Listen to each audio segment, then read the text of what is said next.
Hola amigos, quien se dirige a ustedes, Vázquez Yuleidi, conjunto con mis compañeras Yerena Marta, León Mirka, Orozco Natalia, de la Universidad San Gregorio de Puerto Viejo, cursando el sexto nivel paralelo A de la carrera de Derecho, el cual nuestro tema a tratar son los conflictos colectivos de la cátedra Derecho Colectivo del Trabajo. Una vez teniendo conocimiento de nuestro tema a tratar, ahora sí, acompáñanos a aprender juntos.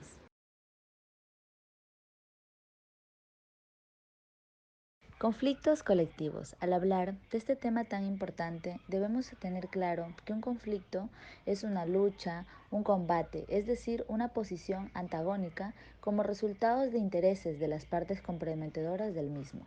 Los conflictos se originan en el derecho laboral, están comprometiendo directamente el trabajo humano subordinado, pues se ponen de manifiesto a las tradicionales fuerzas de la producción, el capital, el trabajo. Desde un punto de vista muy general, los conflictos de trabajo es todo derecho laboral, cualquiera sea la causa y el objeto del conflicto. Estas causas de los conflictos laborales en la época moderna son muchas, pero las más comunes se encuentran en las aspiraciones de mando y participación en el campo del trabajo que se ponen en manifiesto a cada momento. Una vez teniendo conocimiento de qué son los conflictos colectivos, es importante también saber su origen, ya que esta palabra proviene del latín conflictus, que significa combate, lucha, pelea. Desde el punto de vista jurídico se utiliza como expresiones sinónimas, diferencia, controversia, colisión, litigio, etc. Todas ellas tienen una invariable connotación de presentación resistida de oposiciones de intereses. Es por ello que la Constitución mexicana establece desde el año 1917 las diferencias o los conflictos entre el capital y el trabajo, que éstas se sujetarán a la decisión de una junta de conciliación y arbitraje. El significado y diferencia entre ambos vocablos fue objeto de acaloradas discusiones doctrinales que hoy en día están totalmente superadas. Como siguiente punto, encontramos las fases del conflicto. Entre ellas se caracterizan por 5 fases. La primera, fase preconflictiva, que ésta comprende todos aquellos aspectos que son o han sido anteriores a la presencia del conflicto. Segunda fase, la de conflicto latente, en la que se conceptualiza la verdadera situación del conflicto, por lo menos una de las partes involucradas, circunstancia que determina la conducta posterior. Tercera fase, el desencadenamiento del conflicto. En esta fase principalmente las partes intervienen y toman conciencia de la existencia de un conflicto. Sin embargo, aquel no se manifiesta de forma expresa. Cuarta fase, del conflicto manifiesto, que constituye el momento en el cual una de las partes involucradas en un conflicto exponen de una forma clara y de la misma forma abierta su desacuerdo o posición en contra de la otra. Por último, y no menos importante, la fase de resolución del conflicto, fase en la que las partes inmersas en un conflicto cualquiera buscan darle una solución al mismo, evitando así que la situación pueda empeorar. Como siguiente, en cuanto al conflicto colectivo, intervienen 3 fuerzas, por designarlas de alguna manera, que se caracterizan por el Estado, la empresa y los trabajadores. El Estado como su acción de control mediante la promulgación de la ley y la creación de los órganos administrativos. La empresa como la provocadora del conflicto social y los trabajadores como los sujetos mayormente perjudicados por la situación social creada por la actividad empresarial. Es por ello que la legislación ecuatoriana reconoce que los conflictos colectivos del trabajo pueden producirse tanto por los intereses laborales como patronal. Concede especialmente la importancia en el arreglo directo o convencional.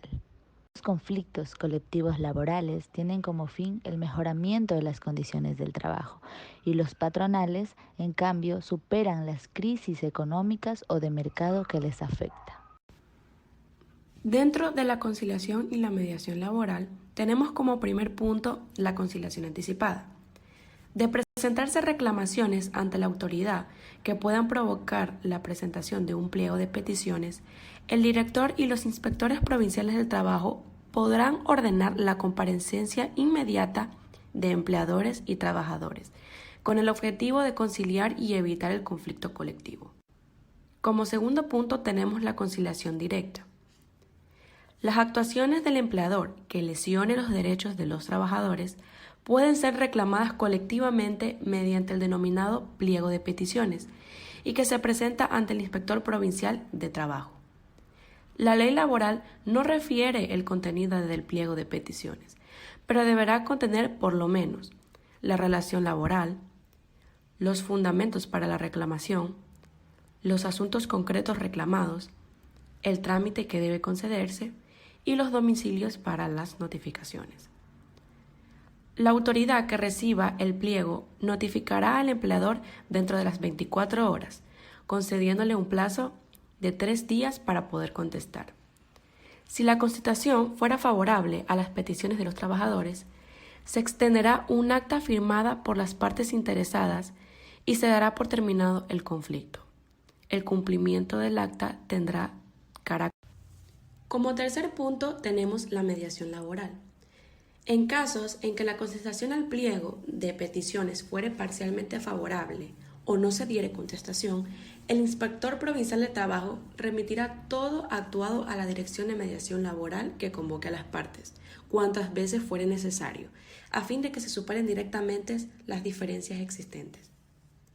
El término de mediación laboral es de 15 días, pudiendo ser ampliado por petición conjunta de las partes. Las convocatorias se harán con 24 horas por lo menos de anticipación. Los empleadores concurrirán personalmente o por intermedio de mandatarios debidamente autorizados. Los trabajadores por intermedio del comité de empresas o del comité especial y sus miembros con cada una de las credenciales correspondientes. De superarse totalmente las diferencias existentes, se suscribirá un acta y terminará el conflicto. El cumplimiento del acta tendrá carácter obligatorio. Si el acuerdo fuere parcial, se celebrará el acta correspondiente, haciéndose constar los acuerdos logrados y detallando los asuntos no convenidos. De no llegarse a ningún acuerdo, el expediente, con todo lo actuado y sus respectivos informes, se devolverá al inspector del trabajo, que conoció el pliego de peticiones. En igual forma se actuará en 2 casos anteriores. Como cuarto punto tenemos la declaración de la huelga. Los trabajadores reclamantes no podrán declarar la huelga dentro del trámite de la mediación laboral, excepto en los casos de despido a uno o más trabajadores o desmantelamiento de la industria o negocio. Como quinto punto tenemos las inasistencias injustificadas. Cuando la parte empleadora no concurriere en forma injustificada a 2 reuniones consecutivas convocadas por los funcionarios de la Dirección de Mediación Laboral, terminará la etapa y se remitirá todo actuado al inspector del trabajo. Si la inasistencia fue de la parte trabajadora, se cumplirá el término de 15 días y se actuará con el caso anterior. Con respecto al Tribunal de Conciliación y Arbitraje, entendemos que estará compuesto por 5 vocales, siendo estos el Inspector Provincial de Trabajo, que preside, y 2 designados por el empleador y 2 designados por los trabajadores, respectivamente. El tribunal designará al secretario fuera de sus miembros. No podrán ser vocales quienes tuvieran interés directo en la empresa o negocio o en causa de que se tramita, ni las personas que representaron a las partes en la etapa de mediación laboral. Con respecto a las competencias, los presidentes de los tribunales de conciliación y arbitraje dictarán de oficio las providencias tendientes a la sustentación del proceso. Obligatoriamente deben asistir a las reuniones del Tribunal de Conciliación y Arbitraje, ya que sin su asistencia no podrán reunirse. Tienen las facultades necesarias para garantizar que las audiencias y reuniones se lleven a cabo oportunamente, sin interrupciones ni afectaciones, pudiendo para el efecto solicitar la colaboración de las autoridades y de los agentes de la Policía Nacional.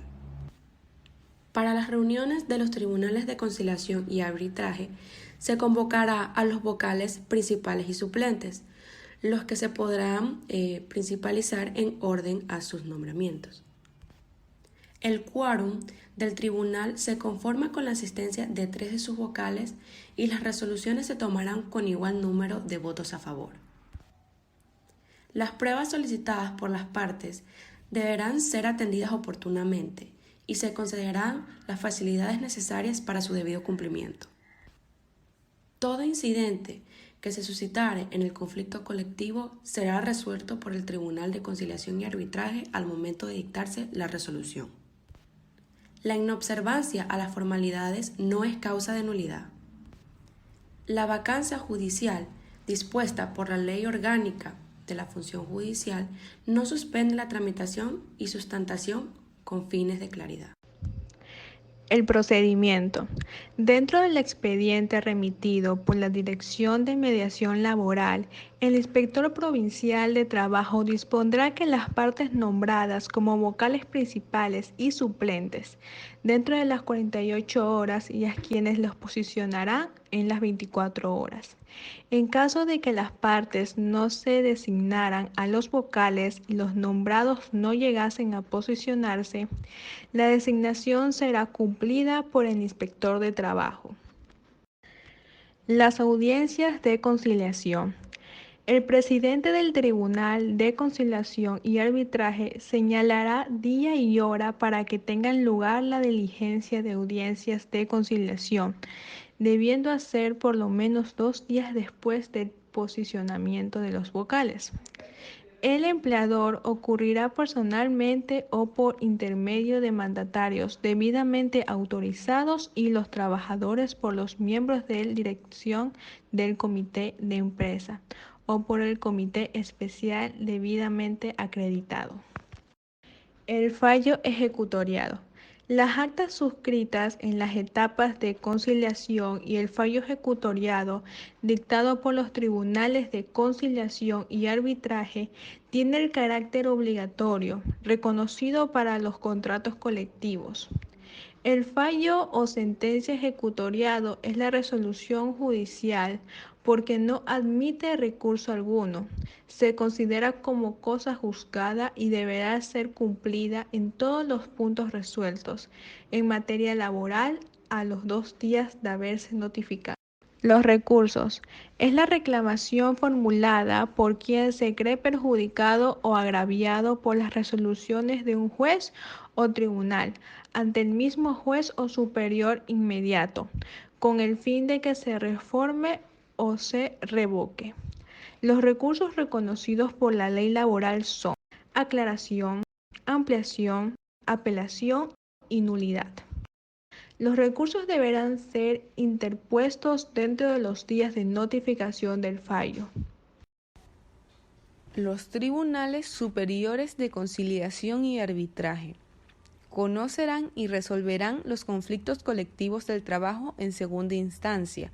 Los tribunales de segunda instancia están conformados por 5 vocales, siendo estos: el director o subdirector del trabajo, 2 vocales principales y sus respectivos suplentes designados por el empleador y los trabajadores respectivamente. El director o subdirector pueden ser reemplazados por quien les subrogue sus funciones y en sus ausencias el ministro del Trabajo procederá a designar debiendo un profesional del derecho. Los tribunales superiores de conciliación y arbitraje funcionarán en las ciudades de Quito, Guayaquil, Cuenca, con la siguiente jurisdicción provincial: Quito, Pichincha, Carchi, Imbabura, Cotopaxi, Tungurahua, Chimborazo, Bolívar, Napo y Pastaza. Guayaquil, Guayas, Esmeralda, Manabí, Los Ríos, El Oro y Galápagos. Y Cuenca con Azuay, Cañar, Loja, Morona, Santiago y Zamora Chinchipe. El trámite de segunda instancia.